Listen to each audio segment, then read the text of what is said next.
d'autres magistrats de faire obstacle au jugement de certains officiers de police judiciaire présumés auteurs des faits de coups et blessures volontaires ayant entraîné la perte d'un œil au préjudice de Lissassi Roberto. Dans le but d'éclairer l'opinion nationale sur cette affaire, il me revient le devoir. Bon, bonsoir tout le monde. J'ai vu, on m'a envoyé des vidéos sur ce problème de Lissassi Roberto. J'ai écouté un peu tout le monde, j'ai analysé. Et je crois que je dois donner mon point de vue parce que j'ai toujours dit, moi, je suis Congolais de souche. Je suis Congolais de souche. C'est-à-dire, je n'ai aucun ancêtre étranger dans ma ligne. Les gens vont dire ce qu'ils disent, mais moi, mon arbre généalogique me montre que le Congo. Quand je le montre jusqu'à la 7e génération, c'est toujours le Congo. Je suis un Congolais de souche et ce qui concerne le Congo-Brazzaville, j'ai mon mot à dire. Parce que c'est mon pays et j'ai qu'un seul pays. Maintenant, je vais dire aux gens, aux Congolais tout entiers, un pays, c'est d'abord la justice. Une nation, c'est d'abord la justice. Il n'y a aucune nation au monde qui a fonctionné, qui a bâti de grandes choses, qui a bâti de grandes œuvres sans la justice. Ça n'existe pas. Même la ruée vers l'or aux États-Unis, là-bas, il y avait la justice. Même le premier jour qu'ils ont découvert l'Amérique par Colombe, là, il y avait déjà la justice. Colombe était le capitaine du bateau, les autres obéissaient aux lois de Colombe. Et Colombe lui-même obéissait aux lois du roi. Et le roi lui-même obéissait aux lois du Portugal, de l'Espagne. Donc la justice, c'est le ciment d'une nation. Si vous enlevez la justice à une nation, ça devient un pays barbare. Donc, quel que soit, même quand on est dans une dictature, il y a une justice sociale qui est là. Les opposants peuvent bafouer leurs droits parce que c'est la dictature. C'est comme ça que ça fonctionne dans une dictature. Mais la justice sociale, c'est-à-dire si moi, j'ai un problème avec mon voisin, quand on va aller au tribunal, le tribunal doit être équitable. La justice doit être équitable sur ce problème-là. Parce que c'est un problème de société et la justice doit trancher. Mais quand cette justice-là devient impartiale, même celle qui est sociale, est impartiale, est partielle plutôt, ben, le pays ne peut pas marcher. Donc, monsieur Okongakala, vous qui êtes procureur le plus connu de l'Afrique centrale, ce que j'ai vu là, c'est pas la justice. Je vais faire simple. Parce que nous, au Congo, on n'a pas beaucoup de matière grise. Je vais faire simple. J'ai écouté un peu toutes les parties dans cette affaire-là. Je vais faire simple. Il y a un monsieur qu'on appelle Roberto Lissassi, qui se fait arrêter pour un problème sûrement quelconque, comme on arrête d'habitude les gens au Congo. Il se fait bastonner par des policiers. Et il perd un œil. Bon, je vais faire grave. Roberto a volé. Ça, je caricature. Hein. Roberto a volé. Il se fait attraper par des policiers qui le bastonnent. Et il perd un œil. Mais c'est qu'il y a une bavure. Déjà, ça, il y a déjà une bavure, là. Quand on arrête quelqu'un, même un braqueur de banque, même un bandit de grand chemin, la police n'est pas là pour lui ôter son œil. Ça existe nulle part. Ça devient une bavure policière. Si vous avez attrapé quelqu'un, surtout s'il n'a pas résisté, il n'y a eu aucun acte de rébellion, vous lui mettez ses menottes, vous lisez ses droits, vous ne le battez plus. Maintenant, si vous le battez et qu'il se blesse, mais il est en droit de porter plainte. On n'a même pas besoin d'aller à l'école pour comprendre ça. En ce moment-là, qu'est-ce que la loi fait? C'est là où M. Okongakala, on devait savoir que vous avez appris le droit convenablement. S'il y a un acte comme ça que vous avez signalé, automatiquement, vous devez prendre des mesures. La première mesure, c'est de suspendre ces 2 policiers qui ont bastonné quelqu'un, qui a perdu son œil. Vous les suspendez de leur fonction et vous menez l'enquête. Une fois que l'enquête est clôturée, vous décidez, soit ils sont envoyés de la police, soit on leur trouve des circonstances atténuantes, soit on trouve une solution amiable, mais celui qui a été victime, qui a perdu son œil, doit être indemnisé. C'est une victime. On n'a pas besoin des réseaux sociaux pour que vous puissiez sortir de vos gants. C'est le b.a.-ba de l'application du droit. Nous tous, on a été à l'école. On a fait du droit. Pourquoi les choses au Congo sont toujours compliquées? Pourquoi ce qui est simple au Congo doit être compliqué? Quand on entend les ministres parler au Congo, c'est comme si c'était des laboratoires. Moi, je côtoie des Français ici qui sont professeurs d'université, qui sont dans tous les domaines de la société française, que je côtoie, qui sont parfois, certains sont même mes amis. Mais ils parlent un français qu'ils comprennent, que tu comprends le début jusqu'à la fin. Ils te parlent le français normal. C'est seulement chez nous au Congo, quand un ministre a un micro, il doit sortir des phrases françaises qu'il ne comprend même pas lui-même, juste pour épater la galerie. Et ça, leur ministre dans tout ça, c'est, comment on l'appelle, Thierry Mungala. Pour noyer le poisson, il sort des termes même lui-même. Je me demande même s'il comprend ce terme-là. Ou c'est juste pour noyer le poisson. Maintenant, je reviens sur le cas de Roberto. Ce qui ne devait pas être un problème national. Parce que là, c'est un problème national. Tout le monde ne parle que de ça. Cette bavure-là. Maintenant, quand Roberto ne trouve pas gain de cause, quand la justice est lente, ça devient un déni de justice. Ça, c'est comme ça. Et vous devez le savoir. Quand elle est lente, et Roberto sort de ses gants, il raconte son histoire aux médias, aux réseaux sociaux. Les réseaux sociaux font ce qu'ils savent faire. Pour certains, ils analysent bien, d'autres, ils mettent le feu, comment on appelle ça? D'autres attisent le feu. Mais vous, monsieur le procureur, ce que vous nous montrez là, je ne sais pas si en Afrique, il y a un pays qui peut oser ça. C'est dégueulasse.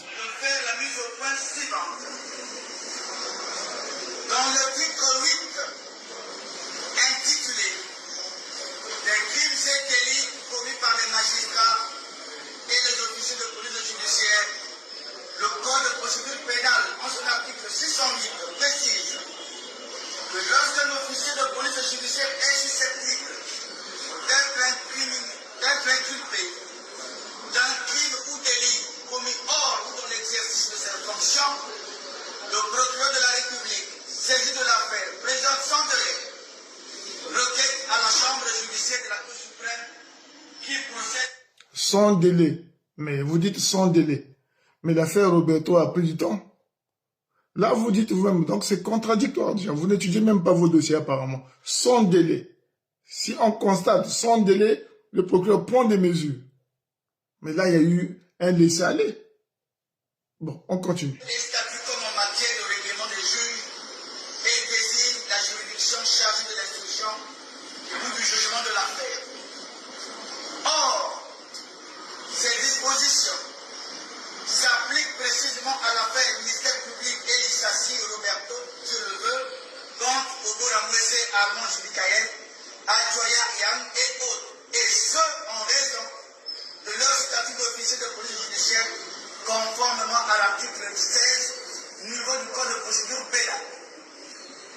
Par ailleurs, il est de noter que M. Lissassi Roberto avait saisi auparavant la doyenne des juges d'instruction en date du 13 novembre 2023 pour des faits de coups et blessures ayant entraîné une perte d'un œil et vol contre les juges nommés.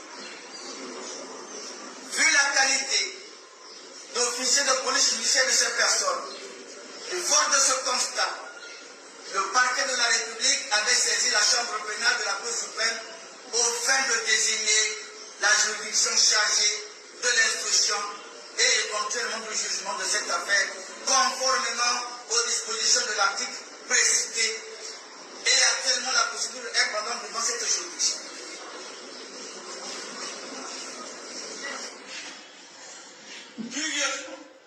Ce que j'ai dit tout à l'heure, quand la justice est lente, c'est ce qu'on appelle un déni de justice. Vous avez un dossier qui a été très long et l'ISACI est sorti du second. Il a publié l'affaire sur les réseaux sociaux. Mais non, c'est à vous d'assumer cette erreur-là. Si votre justice est bien faite, aujourd'hui, on ne serait pas là. Il y a eu un cas qui était là, qui s'est avéré. Il y a un homme qui a perdu son œil.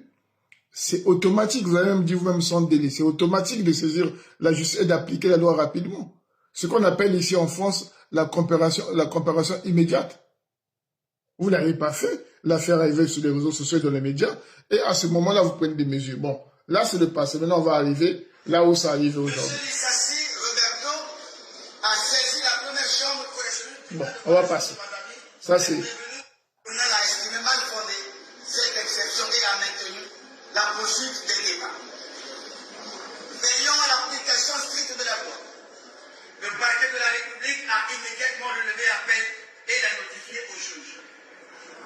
Mais encore une fois, les juges, en violation flagrante des règles élémentaires qui garantissent la bonne administration. Les juges, là, il accuse les juges d'avoir violé la loi. Donc, c'est un peu une justice à la qui va vite. C'est chacun fait sa loi. Il n'y a pas d'ordre dans la justice congolaise. Ça montre qu'au Congo, on est en danger. Si la justice n'existe plus au Congo-Brazzaville, c'est qu'on est en danger. Tout le monde est en danger. Que ce soit les gens du pouvoir, que ce soit les gens d'opposition, que ce soit même les villageois sont en danger. Parce qu'une justice comme ça fait peur à tout le monde. On va continuer. Bon, maintenant, pour aller plus vite, ce Roberto, là, qu'on accuse, qui a porté plainte pour son œil qui a été abîmé, qui a perdu son œil, aujourd'hui, on nous montre ce Roberto qui a été arrêté dans un fumoir. Soit disant que Roberto a été arrêté dans un fumoir en train de fumer du chanvre. Bon, là, ça commence à être un peu beaucoup glauque, comme on dit. Glauque dans quel sens? Ce mec-là a perdu un œil. Son problème est connu par tous les Congolais aujourd'hui, parce qu'il a trouvé que la justice était lente. Et bizarrement, même pas une semaine, on arrête ce monsieur en l'accusant de fumer de la drogue. Je vais être encore plus bête. Je dirais plus bête. Bon, ok. Roberto a perdu son œil parce qu'il a été tabassé par des policiers. Il a pris son problème, il en a mis sur les réseaux sociaux et il a saisi les médias.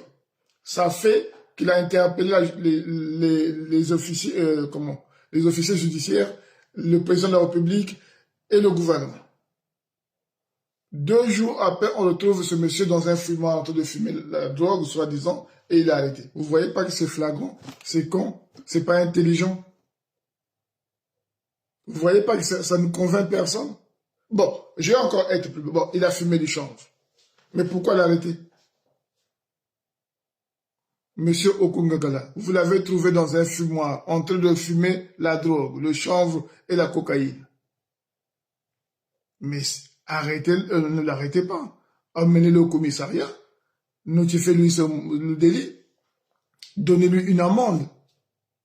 C'est pas un vendeur, il fumait. Vous avez dit même qu'il était dans un fumoir de fumer la drogue. Mais c'est l'amende qu'il faut. C'est-à-dire son procès, il attend dehors. Parce que pourquoi? D'abord, vos prisons sont saturées. Vous n'allez pas le mettre là-bas. Parce que si vous l'avez attrapé en flagrant délit, que c'est un fumeur de drogue, d'après vous, parce que sa mère dit le contraire, sa mère dit que son fils ne fume pas et son fils a un problème de poumon.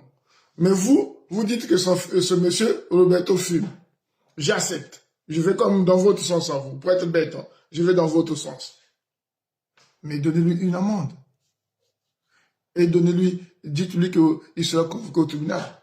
Une fois que le juge sera saisi. Dans un pays où on respecte les citoyens, c'est comme ça que ça se passe. C'est un fumeur. Ici en France, les gens fument. Il y en a des consommateurs partout ici en France. On leur donne les amendes et ils sont convoqués au tribunal pour aller se justifier. Comme ça, les paysans ne sont pas encombrés et tout le monde a sa part. Il y a des amendes.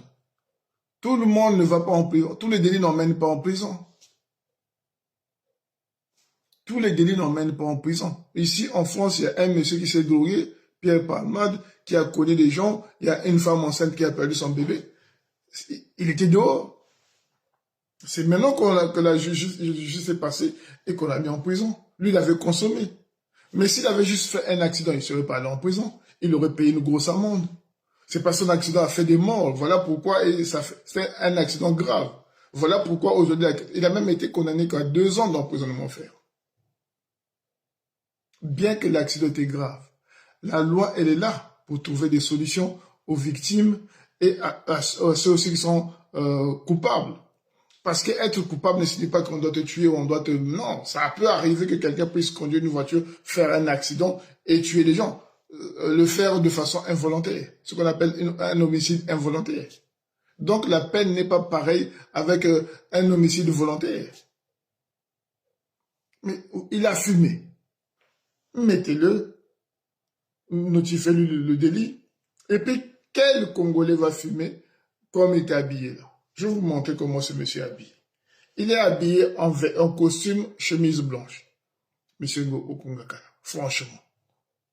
Vous croyez qu'il va gober ça déjà? Un homme qui va dans un fumoir du matin au soir un après-midi, il est en costume, chemise blanche.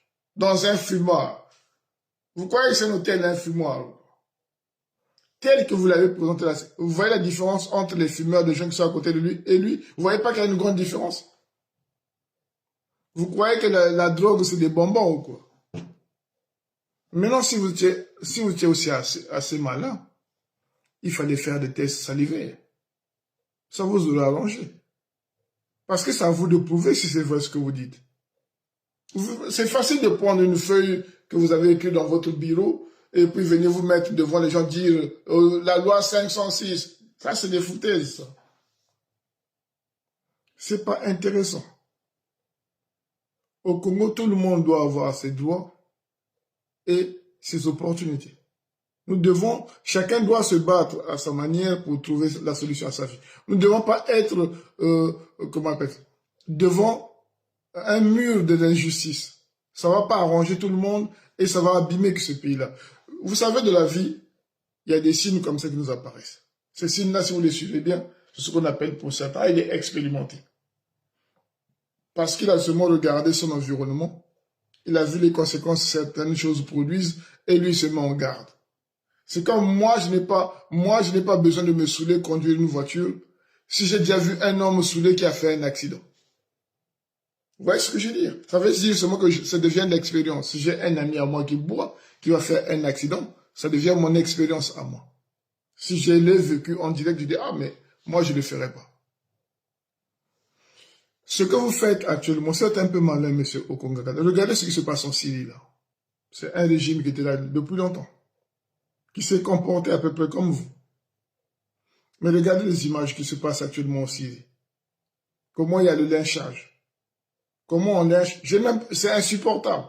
J'ai vu quelques images, je n'aime pas regarder. J'ai vu des miliciens avec des armes s'acharner sur un vieillard, soit disant que c'était un chef de prison ou un général de Bachar. Un monsieur qui doit avoir la 60aine, 70 ans, des cheveux blancs partout. Ils sont en train de le taper avec des kalachnikovs. Il est en sang. Cet homme-là était un homme fort hier. C'est ça qu'on appelle l'excès. Quand vous voyez ça, vous pouvez déjà comprendre que la vie peut changer. Tout est mouvement, tout est changement. Il y a des choses qui changent brutalement. Voilà pourquoi même les religieux disent les voies de l'Éternel sont impénétrables. On ne peut pas savoir ce qui nous attend demain. Voilà pourquoi nous faisons des choses à peu près correctes, pour éviter qu'il y ait le retour de la médaille, et le revers de la médaille. Parce que ce que vous faites là, ça n'adoucit pas les gens. Ce genre de spectacle-là, on ne devait plus le vivre au Congo-Brazzaville. C'est un petit problème de justice, ça. C'est pas un cas grave, ça. Il y a eu un fait il y a eu un délit commis par des policiers. Il y a eu un constat qui a été fait, quelqu'un a perdu son œil. Si vous étiez mal, si vous respectez un peu les Congolais, Vous aurez juste, si vous voulez vraiment bafouer la loi, bafouez-la poliment, intelligemment. C'est-à-dire, vous prenez ces policiers-là, vous les mettez vous les suspendez pendant 1 mois, sans salaire si vous voulez, et vous prenez de l'argent, vous donnez à l'assassin, c'est-à-dire la victime. Vous payez ses droits. Vous lisez votre droit, ce que ça dit quand quelqu'un a été victime de violences policières, combien il gagne, vous lui remettez son enveloppe, il signe bien ce qu'il reçoit, et il rentre chez lui, l'affaire est close.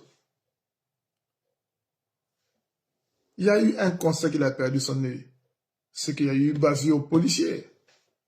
Parce qu'aucun droit au Congo ne donne aucun article au Congo ne donne le droit aux policiers d'abîmer les yeux des gens ou de taper les gens sauvagement. Ça, c'est vous-même, ça, c'est une violation de droit.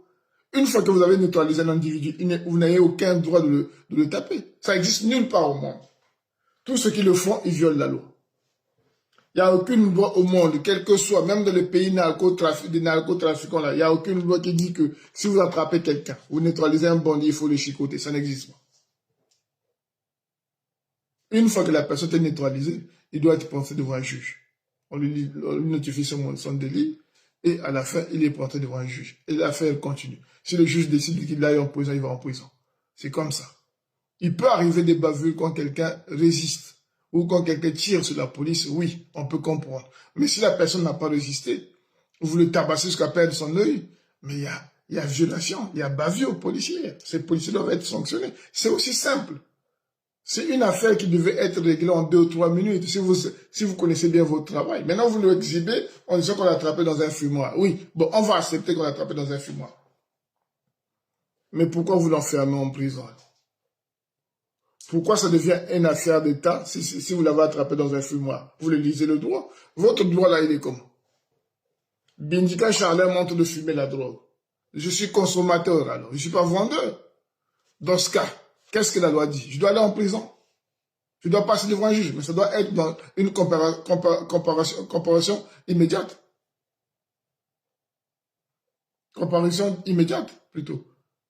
C'est tout, c'est simple. Maintenant, le juge va me dire, bon, vous prenez 3 mois. Et puis bon, si c'est ça que la loi dit, vous prenez 3 mois. Bon, si c'est 3 mois avec sursis, voilà, ça c'est avec sursis, de toute façon. Si c'est trop donné, là, comme disaient les Ivoiriens, c'est 3 mois avec sursis. Donc, il rentre chez lui avec son sursis et une amende. L'affaire est close. Le Congolais va caler aux occupations. Parce que ce que vous faites, cette exécution-là, vous salissez la justice du Congo. Personne ne va plus croire à la justice du Congo. Aucun homme congolais de souche comme nous, Congolais tout court, va faire confiance à votre tribunal. Ça n'existera plus. Parce que c'est du n'importe quoi. Même les gens qui ne sont pas allés à l'école pouvaient régler ce problème-là sans que le peuple ne soit au courant. Si aujourd'hui cette affaire-là fait des vagues, parce qu'il y a eu, c'est pas l'Issassi c'est pas Roberto qui est en cause, c'est votre procédure qui a failli. Vous avez voulu banaliser cette affaire pendant qu'il y a un homme qui a perdu son œil, et à la fin, quand on vous exhibe devant tout le monde que, voilà, regardez comment la justice congolaise fonctionne, vous partez arrêter ce monsieur en l'accusant d'être un fumeur de chanvre. Oui, bon, on accepte que c'est un fumeur de chanvre, parce qu'on veut faire comme vous mentir. Mais, dans ce cas, collez-lui une amende. Quand tu fumes la drogue au Congo, tu as 50 000 francs d'amende ou 150 ou 200 000 francs d'amende. Tiens, tu dois payer ça dans les 1 mois à venir. Au plus tard, le 30 janvier, tu dois payer ton amende. C'est fini. Il rentre chez lui. Mais là, vous l'avez arrêté, vous le trimballez de commissariat en commissariat, c'est que c'est une affaire bizarre, c'est un règlement de compte, c'est une haine. Monsieur, ne tombez pas dans des émotions. Le droit ne va pas avec l'émotion. Le droit, c'est pas un spectacle. Le droit, c'est la vie des gens, le droit. La justice, c'est la vie des gens.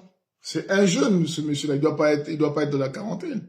Vous êtes en train de traumatiser un gamin qui peut servir le Congo demain. Je vous ai dit, regardez ce qui se passe en Syrie, là.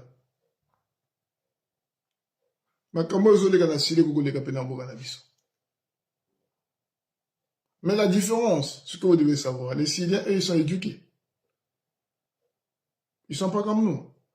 Jordanie, tous ces pays-là, les gens sont éduqués. Ils ont des vrais cadres, comme on dit, des vrais architectes, des vrais docteurs en droit, des vrais économistes, des vrais charpentiers. C'est des pays qui se développent facilement. Quand il y aura la paix en Syrie, dans 5 ans, vous verrez que ce sera une belle ville. Parce qu'eux, ils n'ont pas besoin que les Chinois viennent faire leur route. Hein. Et ils font leur route eux-mêmes. Ils tirent leur pétrole eux-mêmes. Ils savent comment monter des entreprises eux-mêmes d'abord. Mais chez nous, là, les gens ne sont pas éduqués. Ce qui nous tue aujourd'hui au Congo, c'est l'éducation. Le Congo, c'est l'un des plus beaux pays au monde. Mais si nous sommes là aujourd'hui, c'est parce qu'il n'y a pas d'éducation au Congo-Brazzaville. J'ai pris des photos. Je vais vous donner l'expérience que j'ai eu à faire. J'ai pris des photos. Comme ça, j'ai aligné ça comme ça. Les photos du Congo, du paysage congolais. Ma fille a 14 ans, j'ai mis ça sur la table. Elle est rentrée, j'ai dit, regarde les photos là. Qu'est-ce que tu en penses? Elle a fait ça. C'est des chutes, papa, oui. Ça, c'est la plaine. Ça, c'est la colline, la forêt, les gorilles. Elle avait tout. Elle dit, alors, qu'est-ce que tu en penses? Il dit, c'est beau. C'est quoi ça? Tu as dit ça où? J'ai dit, c'est mon pays, le Congo-Brazzaville. Elle dit, oh, c'est beau, papa. Il faut m'emmener là-bas. Vous voyez? J'ai pris juste les images de mon pays. Je l'ai mis sur la table. J'ai agrandi les images, j'ai mis sur la table. Quelques paysages congolais. Un enfant de 14 ans qui n'est jamais sorti de la France a trouvé ça merveilleux. Mais ce que cette gamine-là ne sait pas, c'est que les gens qui habitent là-bas, c'est des barbares. C'est des gens qui n'ont aucun respect pour eux-mêmes. C'est des gens qui ne respectent même pas leurs semblables. C'est des gens qui veulent être des parvenus sur leur propre terre. Des arrivistes. Mais c'est dangereux. Il y a des choses qui sont simples. Pourquoi chez nous, ça doit être compliqué? J'ai jamais compris. Moi, j'ai fait une formation où j'ai vraiment cassé ma tête. Mais si quelqu'un me dit qu'une de ta formation que tu as eu à faire, l'examen que tu as passé, c'était difficile, je lui dirais non, c'est pas difficile. Ça a été difficile pour moi parce que j'ai dû repartir à faire des études, un domaine que je ne maîtrisais pas, il fallait que je comprenne. Mais ceux qui m'ont enseigné là-bas, le prof qui donnait des cours là-bas et d'autres là qui donnaient des cours, mais ils m'expliquaient pour que je comprenne. Le but du professeur qui nous donnait des cours là-bas, son but premier, c'est que moi, le plus minable de la classe, puisse comprendre ce qu'il dit. On a fait droit, on a fait gestion, on a fait économie, on a fait social, on a fait beaucoup de choses que je ne connaissais pas de moi. Mais il fallait que moi, je les comprenne, tout le monde puisse les comprendre. Et il est enseignant pour ça. Le but de la vie, M. Okungakala, c'est il faut que les gens comprennent de quoi tu parles. Et pour ça, il faut que les choses soient claires. Ça rentre facilement à la tête des gens. Parce que quand vous les compliquez là, tout le monde devient bête. Voilà pourquoi les Congolais aujourd'hui, il n'y en a pas beaucoup qui sont intelligents. Dès qu'on dit un truc, ils sortent. Parce qu'aujourd'hui, on voit même quand vous regardez un peu sur les réseaux sociaux, il y a des jeunes gens. La façon qu'ils parlent de l'histoire du Congo, des choses du Congo, parfois tu dis, mais c'est pas croyable. Il y en a même qui disent que ça, au Congo, un tel est plus fort qu'un tel. Nos jeunes gens parlent de l'homme qui est plus fort ou plus riche que qui que ce soit. Ça, c'est le débat des Congolais. La musique, ça montre notre niveau intellectuel très bas. Aucune société au monde, que vous allez au Brésil, où les jeunes gens parlent de musique, de conneries. Et c'est normal, parce que si vous qui appliquez la loi, vous qui êtes censés être des gens intellectuels, si vous nous produisez ce genre de spectacle dans un tribunal, c'est que dans ce pays-là, c'est la catastrophe. Moi, je ne trouve pas quelque chose de compliqué dans l'affaire de Lobato. Sincèrement, j'ai passé 2 jours là-dedans. Je n'ai pas trouvé quelque chose de compliqué là-dedans. Il y a un homme qui a été tabassé, même s'il avait volé de l'argent à quelqu'un, même s'il avait manqué de respect à un commissaire de police, il a été tabassé de façon sauvage jusqu'à ce qu'il perde son œil. Point barre. Une fois qu'il a perdu son œil, c'est qu'il devient victime. Il n'est pas coupable.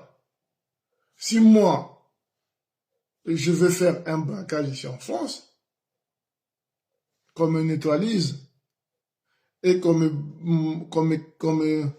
blesse à mon œil, je peux avoir les circonstances atténuantes devant un juge. Si j'ai un bon avocat, je peux être acquitté. Parce que je peux nier les faits. Par rapport à ça, je peux nier les faits. Je peux dire non, l'arme que j'avais, c'est les policiers qui m'ont mis sur la peau. Je n'avais pas d'arme. Je passais, je n'ai pas fait de braquage. Regardez, c'est eux qui ont fumé et je sais pas ce qu'ils allaient, ils voulaient se taper un noir, ils montent. Donc, je peux inventer beaucoup de scénarios. Si surtout c'est pas filmé, je peux m'en sortir devant un juge et un bon avocat. Du moment qu'il a été blessé, bah, assumez les conséquences. Maintenant que ça a été su, si vous voulez l'arrêter, mais ne criez pas que, ne dites pas qu'il allait dans un fumoir, c'est trop facile, ça. Ça devient une justice de Staline. Ça, c'est des années 40. Là. Le monde a beaucoup évolué. Ça, c'est des années 40 qu'on avait des procès bidons comme ça. Ou parce que les gens n'étaient pas suffisamment armés mentalement. Mais aujourd'hui, si vous produisez ce genre de spectacle, heureusement, j'espère que les autres pays ne voient pas ça. Mais c'est un spectacle nauséabond. C'est honteux. Ce qui se passe en Syrie doit vous interpeller. Je sais que vous avez toujours des arguments toutes faites là. Comparaison n'est pas raison. Oh, la Syrie, c'est pas le Congo. Oh, ce qui se passe en Syrie, si ça arrive au Congo, croyez-moi, ça sera beaucoup plus barbare. Parce que là-bas, les gens sont quand même plus lettrés que nous. Ils sont beaucoup plus armés mentalement, ils sont beaucoup plus civilisés que nous. Bien que il y a eu vous avez vu comment les autres sont comportés dans les prisons en Syrie là-bas. Il y a des gens qui ont été torturés, des gens qui ont été humiliés.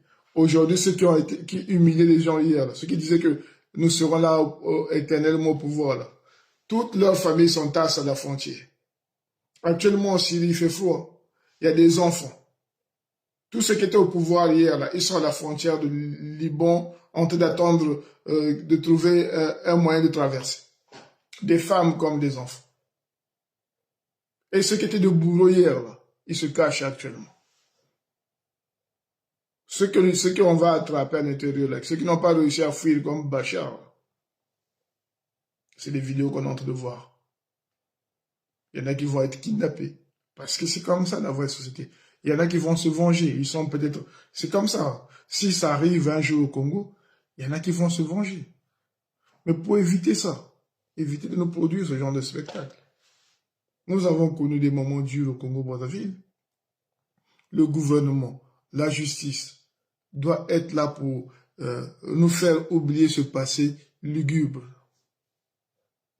Le gouvernement doit être là pour nous faire passer, pour nous faire oublier ce qui s'est passé en 97. Tous ces drames que nous avons connus là, tout ce malheur que les Congolais ont eu, vous étiez censés réparer ce genre de choses. Voilà. Les gens pensent que ça n'arrive qu'aux autres. Non. C'est pour ça que je vous dis sincèrement, je suis Congolais de souche. Ça sera malheureux de voir des Congolais tuer encore d'autres Congolais dans une guerre civile. Moi, sincèrement, je serais malheureux. Parce qu'on n'est pas nombreux déjà. On est sur un beau pays comme le Congo. Je ne vois pas pourquoi notre pays n'a jamais fonctionné. Je n'ai aucun argument si aujourd'hui on me dit pourquoi le Congo est un pays pauvre. Je n'ai aucun argument de dire mais il fallait qu'on soit pauvre. On avait tout au départ. Jusqu'à maintenant, on a eu beaucoup de moyens pour que ce peuple-là soit beaucoup plus civilisé que les autres. Moi, je suis né au Congo. J'ai connu la piscine en Côte d'Ivoire à l'université. Vous imaginez? La première fois que j'ai nagé dans une piscine, c'était en Côte d'Ivoire, à l'université. Je suis arrivé à l'université de Côte d'Ivoire, il y avait la piscine olympique. C'est-à-dire, à l'intérieur il y avait la piscine. Tout ce qui me manquait au Congo, je les ai eu en Côte d'Ivoire, dans une université. Même une piscine pour les étudiants, c'est compliqué. Donc, nous sommes en retard par rapport à d'autres pays. Bonsoir, Nicolas. Nous sommes en retard. C'est parce que vous n'aimez pas la vérité. Si vous aimez un peu la vérité, si vous étiez un peu des gens qui étaient, comment on dit ça, progressistes, le Congo serait un pays en paix, un pays tranquille. Vous pouvez même voler l'argent du peuple. Vous croyez que dans les pays comme l'Arabie Saoudite, il n'y a pas la dictature là-bas? Mais c'est parce que le peuple gagne, le peuple a les moyens, le peuple... Il y a aussi des pauvres là-bas, on a vu ça. Mais c'est que ces pauvres-là sont mieux que chez nous. Ils se font soigner, les pauvres là-bas. Aux Émirats arabes, il y a des pauvres là-bas. Mais c'est que ces pauvres-là, ils sont suivis. En Iran, il y a des pauvres aussi. Mais c'est que les pauvres iraniens, il y a le métro. Il a la chance de gagner de l'argent. S'il se bat, il peut changer sa situation sociale. Il y a des structures qui sont faites que les gens, ils ont des bonnes universités. Ils ont des piscines où les gens vont nager. Ils ont des cycles où ils peuvent courir, faire du sport. Ils ont tout pour que les gens soient émancipés. Voilà pourquoi ces peuples-là sont toujours surveillés. Si on les laisse sans surveillance, ils vont créer même la bombe atomique. Pourquoi ils créent des bombes atomiques? Parce qu'ils ont les meilleurs, ils ont des savants chez eux. Pour avoir des savants dans un pays, il faut avoir des bonnes études. Vous croyez que les savants, c'est quoi? Ils viennent de l'école, ils font des mathématiques, après ils font des recherches, c'est tout. Mais si ça, vous ne comprenez pas ça, vous êtes assis sur un volcan. Vous attendez seulement qu'un jour que ça pète. Il n'y a rien aujourd'hui. Tout Congolais, je dis bien, tout Congolais, il n'y a aucun Congolais qui peut dire oui, on est pauvre parce que c'est un malheur, c'est Dieu qui l'a voulu. Non. On est pauvre parce que, on est pauvre aujourd'hui parce qu'on est pauvre mentalement. On n'a pas d'éducation. La seule chose qui est importante dans un pays, c'est d'abord l'éducation. C'est ça qui fait un pays. C'est ça qui fait un pays. L'éducation. Une fois que les gens sont éduqués, même sur la dictature là, quand les gens sont éduqués, ils sont épanouis. Parce que vous aurez des médecins. Parce que vous aurez des gens... On n'est pas obligé de vivre de la politique. C'est vous qui vivez de la politique. Ici en France, il y a plus des compagnies privées que la fonction publique. La fonction publique, c'est l'endroit où les gens vont parce qu'ils ne veulent pas trop se bouger. Mais tous ceux qui travaillent en France, en Europe, ils se sont dans le privé. Ah oui, parce que c'est ça, l'économie est libérée, ben chacun se débrouille comme il peut. L'État est là juste pour réguler tout ça, pour régler, pour mettre en harmonie tout le monde. Mais il peut y avoir des violations de droits. Mais il y a des choses qui doivent être réglées fondamentalement. On ne peut pas se lever un matin, aller tuer les gens et ne pas rendre des comptes à l'État. On ne peut pas se lever un matin et brutaliser quelqu'un jusqu'à ce qu'il perde un œil et que les gens ne soient pas poursuivis. Ça n'existe nulle part. Si les gens font des dégâts sur des prévenus ou sur des innocents et qui ne sont pas poursuivis, c'est que c'est une dictature pauvre. Parce qu'il y a des dictatures qui font évoluer les choses. Je vous donne un exemple. Mussolini, les Franco, là, les Salazar. C'était des dictatures ici en Europe. Mais ils étaient progressistes. Ils trouvaient des solutions pour leur peuple. Ils ont fait des choses. Ils étaient des dictateurs, mais les gens travaillaient. Le pays progressait. Ils faisaient des usines. Parce qu'on ne peut pas vivre dans un pays où on tue automatiquement les génies. Où on veut bafouer automatiquement l'école pour que les gens ne puissent pas progresser. Vous vous tirez une balle vous-même au pied. C'est comme si vous vivez dans une maison que vous ne lavez pas et vous pensez que cette maison-là sera propre. Non. La maison, c'est l'entretien déjà. Pour entretenir une maison, il faut que vous puissiez la laver. Il faut que vous puissiez mettre chaque chose à son nom, à sa place. La vie des gens, c'est pareil. C'est comme une maison. Tout le monde ne veut pas faire de la politique. Ne pensez pas que tous les Congolais rêvent de la politique. Si les Congolais rêvent de la politique, c'est parce que rien ne va en bas. S'il y avait des compagnies, des usines, ou si vos lois pour créer des entreprises étaient faciles à appliquer, c'est sûr et certain que les Congolais feront leur agriculture et créeront des compagnies. En France, tu peux créer une entreprise en ligne. En Amérique, c'est encore plus rapide.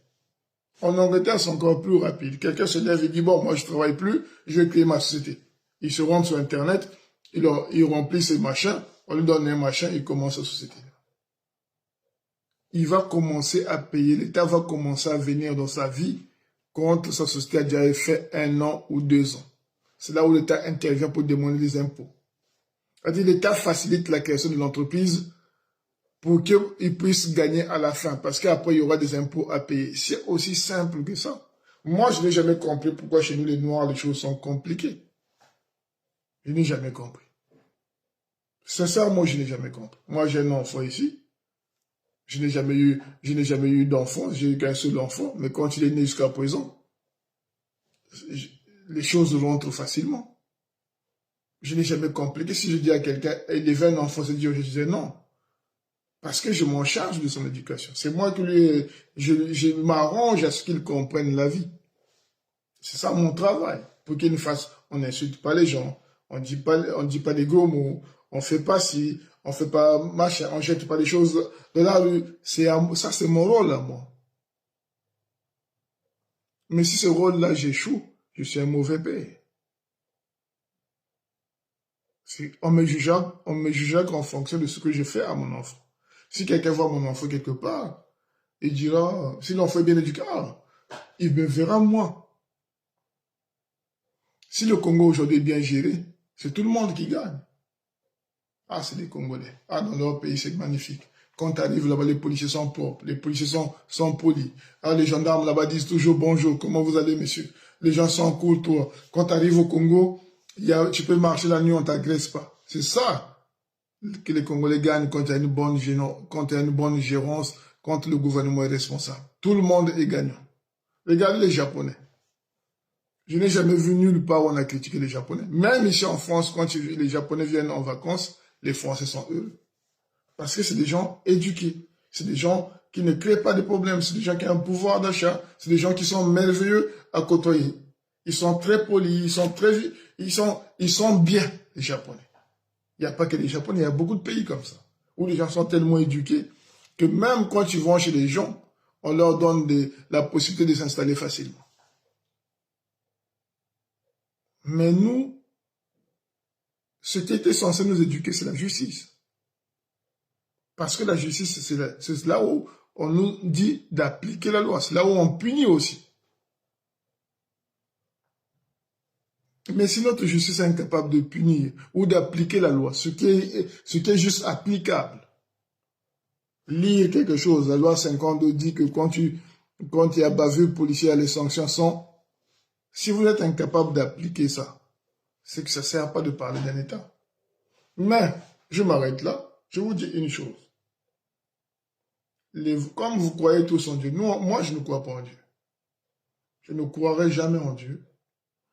Moi, je crois en l'homme, je pense qu'on est là pour vivre heureux et mourir. Je ne suis pas venu au monde pour vivre malheureux et mourir. Moi, j'ai toujours fui la pauvreté. C'est mon combat. Tout ce que la loi me permet de faire, je le fais. Mais je ne peux pas accepter, je dis bien, je ne peux pas accepter que des couillons puissent bafouer mes droits. Le jour, je vous dis bien, retenez bien, le jour que quelqu'un va oser m'humilier, monter des scénarios comme vous voulez monter au Congo, là, et qu'on m'humilie, il faut me tuer en même temps. Parce que dans ma tête, là, tout a été déjà formaté. Si vous m'humiliez un jour, le jour que vous allez tomber sur des gens comme nous, là, que vous allez humilier, et qu'ils sortent de prison, croyez-moi qu'il y aura un carnage après. C'est-à-dire que je vais mourir, mais j'apporterai des gens avec moi. Parce que si j'accepte de me faire humilier comme vous le faites au Congo là-bas, et que je sors de prison, que j'accepte cette humiliation-là, c'est que je ne suis plus un homme. C'est que je suis venu au monde pour vous accompagner.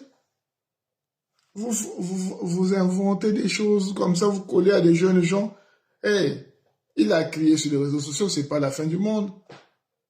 Soignez son œil et laissez-le libre. Vous n'allez pas enfermer un jeune parce qu'il a fumé la drogue. Dans ce cas, enfermer tout le monde là-bas. Il y a une différence entre celui qui fume et celui qui vend. Un consommateur, il est puni à l'amende. Un fumeur, un vendeur, il va en prison.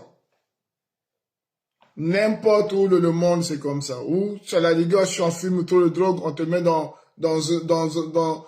un centre de désintoxication. C'est comme ça que ça se passe même aux États-Unis. Même en Russie, le consommateur, on ne l'exhibe pas comme vous l'exhibez ce monsieur-là. Si vous l'exhibez, vous, monsieur Okongakala, c'est que vous avez des comptes à rendre à ce monsieur-là. C'est que vous avez une haine contre ce jeune gens, contre ce monsieur Roberto. Parce que on n'a pas besoin de faire cette vidéo-là pour un tel cas de fumeur de chanvre. Vous ne l'avez jamais fait. Vous le faites pour le clown, on peut comprendre. Mais pour les fumeurs de chanvre, là, les exhiber, vous les arrêtez, vous les auditionnez, vous pouvez les enfermer à la condition qu'ils ne payent pas leur amende. Mais le premier acte pour un fumeur, c'est d'abord l'amende et le sursis. Point barre. Vous n'allez pas nous apprendre le droit et nous allons pas gober cette mascarade-là. Et ça ne tient pas debout, ça. On est dans le monde numérique, vous n'allez pas mentir les gens. Tout le monde aujourd'hui se pose des questions. Vous croyez que si vous dites, à l'époque, nous, quand on était petits, quand les gens faisaient le tour de magie, on croyait que c'était vrai. Maintenant, si je fais, même mon enfant qui a 14 ans, si je fais un tour de magie, il va dire, papa, explique-moi comment tu fais. Parce qu'il va dire, non, t'as un jeu, tu fais un truc là, tu mens. C'est pareil aujourd'hui. Le noir d'hier, c'est plus le noir d'aujourd'hui. C'est vous qui avez des complexes. Nous autres, on n'a plus de complexes. Moi, je suis égal à tout le monde. Pour moi, les gens naissent égaux. Point barre. Il n'y a pas plus grand, plus petit. C'est la loi qui est là pour nous guider. Pour moi, blanc, noir, asiatique, tout, on est égaux. Voilà pourquoi j'ai toujours voulu qu'on ne m'humilie pas. Je voyage beaucoup, je m'arrange à ce que je sois respecté. Il n'y a aucun pays où j'ai visité qu'on m'a mis à l'écart ou que j'ai tremblé. Jamais. Quand je vais dans un pays, je prends des précautions. Je vais à l'hôtel. Je vais manger normalement, je me fais respecter. Je ne vais pas pour laver les assiettes, pour faire quoi que ça n'existe pas nulle part, rien à foutre. Je suis un être humain, je vis en tant qu'humain et je vais finir ma vie en tant qu'humain. Point barre. Élever les gens, rabaisser les gens, ce n'est pas dans mon domaine. Et c'est pas en exhibant les gens pauvres que j'aurai du succès. C'est un manque d'éducation criarde et ça n'a pas de sens. Le Congo, c'est un petit pays de 5 millions d'habitants. Et si on a du mal aujourd'hui à vivre, c'est que c'est mal gouverné. Point barre. Et ça, je vous fais simple. Si le Congolais aujourd'hui est devenu quelqu'un de sans éducation, c'est la faillite politique. Voilà pourquoi nous avons que des débats là quand. Voilà pourquoi chez nous, des hommes, c'est devenu danseurs. Vous voyez les jeunes Congolais aujourd'hui, tout ce qu'ils savent faire, c'est donc parce qu'ils sont devenus abrutis. Des jeunes gens qui sont censés aller à l'armée ou à la police. Des jeunes gens qui sont censés être virils. Ceux qui écoutent les rumbas et ils ferment les yeux, ils pleurent. Mais comment on peut faire un pays des gens qui pleurent en écoutant de la musique? Des hommes. Comment on peut faire un pays où il y a un concert d'un musicien zaïrois, c'est rempli, il y a plus d'hommes que des femmes? Comment on peut créer un cas où les hommes qui sont censés protéger la nation passent leur temps à courir derrière les musiciens comme des femmes? Ici, en France, on appelle ça des groupies. Groupies parce que ce sont des filles, des jeunes filles pubères qui le font. Si aujourd'hui, Maître Gims chante, ou je sais pas moi, comment on l'appelle, Patrick Bruel, il y a plus de femmes que d'hommes. Si vous voyez les concerts des Français là, si c'est pas un concert des gens écolos, ou je sais pas, des rockers, des gens qui font de la musique un peu de révolution, là. Mais les autres musiciens français, quand ils chantent, c'est rempli plus des femmes que des hommes. Vous allez aller dans tous les pays, même au Maroc, en Algérie, quand il y a un concert de musique, c'est plus des femmes que des hommes. L'homme, il est censé écouter la musique chez lui à la maison, dans sa voiture. Un homme ne peut pas pleurer pour un musicien, parce que vous avez créé une race de noirs qui n'ont pas de cerveau. Et ça, c'est voulu, ça. C'est voulu parce que nous aussi, on est nés au Congo, on ne dansait pas quand on était petit. On écoutait la musique, mais on n'était pas danseurs. On ne nous a pas façonné à bouger les reins à chaque coin de rue. Voilà pourquoi on a des juges qui sont incapables, qui sont dans les capacités, parce que ces juges-là, c'est les mêmes juges qu'on voit dans les concerts des musiciens. Ces mêmes avocats-là, c'est les mêmes avocats qu'on voit dans les concerts des musiciens en train de se trémousser, comment on appelle, vos danses bizarres, là. Et le pays est en train de perdre son âme. On est devenu des gens vides. Quand on danse beaucoup, c'est un signe d'idiotie. Allez vérifier nulle part. Un homme qui mange beaucoup, même dans la Bible, c'est que la gourmandise, c'est un péché. Un homme qui passe son temps à parler nourriture, à vouloir manger, c'est un idiot. Un homme qui danse beaucoup, c'est un idiot. Un homme qui fait les grimaces à tout le monde, qui fait le singe à tout bout, c'est un idiot. C'est ça les signes. C'est comme quand tu te grattes la peau, on te dit que tu as la gale. C'est pareil. C'est des signes qui montrent que l'homme est vide. Parce que danser, c'est une façon d'être un peu vide dans sa tête. C'est laid de voir un homme se trémousser jusqu'à transpirer. Et tes enfants, ils feront quoi? Ça, c'est les femmes qui doivent le faire. Les concerts doivent être remplis des femmes, pas des hommes. Mais c'est dommage. Maintenant, moi, je m'arrête là. Je dis seulement, ce qui est de la Syrie doit vous interpeller.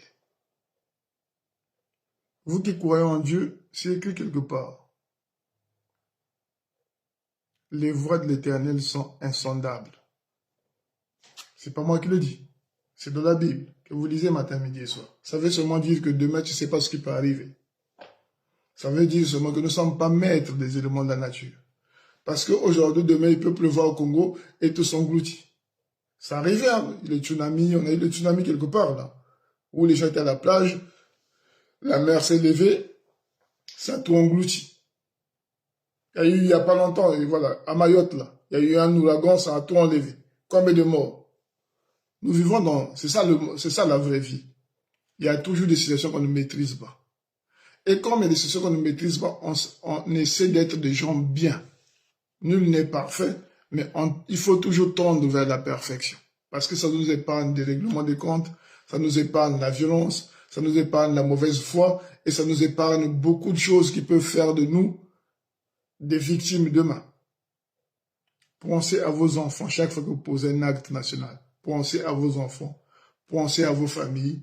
Parce que si demain ça arrive que ça vous rattrape pas la violence, ça peut rattraper vos enfants, ça peut rattraper vos petits-enfants.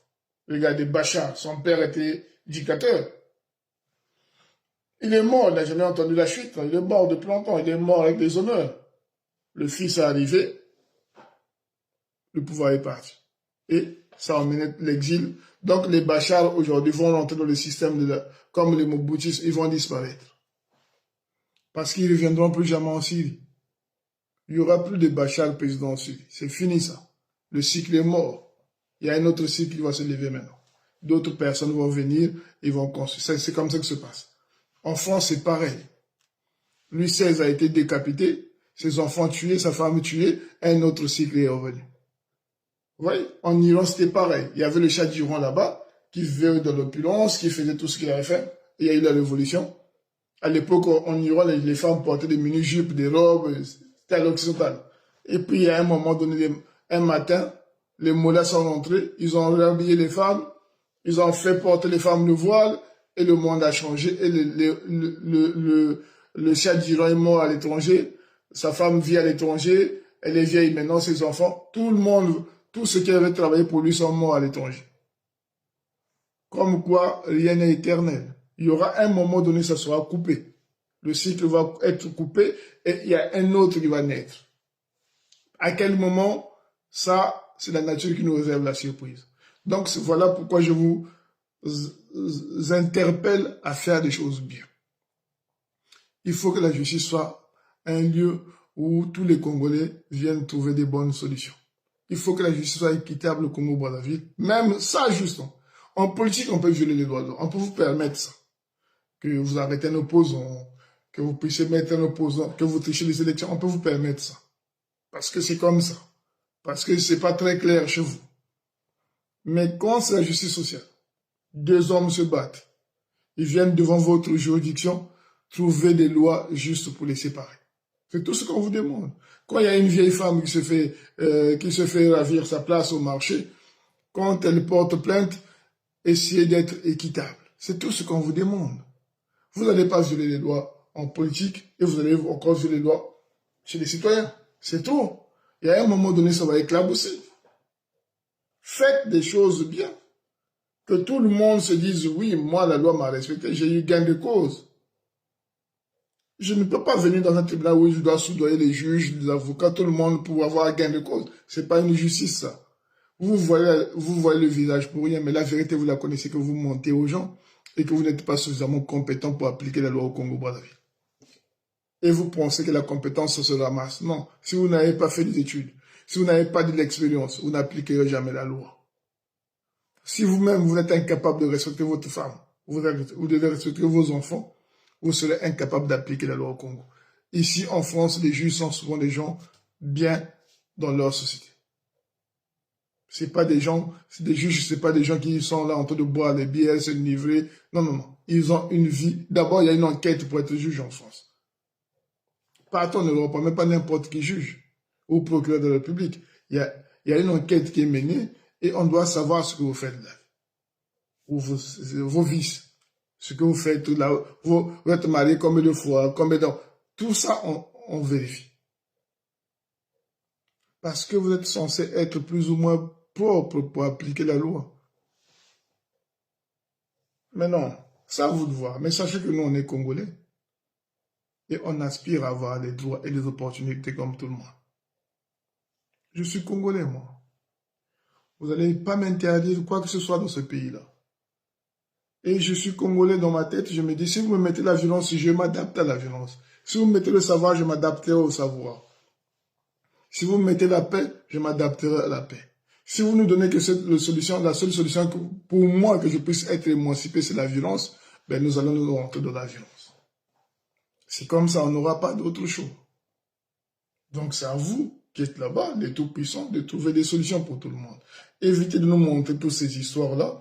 C'est de la période des réseaux sociaux, ça fait le tour du monde et c'est pas très agréable à voir. Si un Algérien, un Soudanais, ou je sais pas moi, un Marocain voit ce genre d'images là où on exhibe un homme qui a perdu son œil par la police et qu'on trouve encore des solutions de dire que c'est un drogué, ça n'a pas de sens et c'est pas très agréable à voir. Donc soyez gentils, apprenez à nous respecter et on va vous respecter.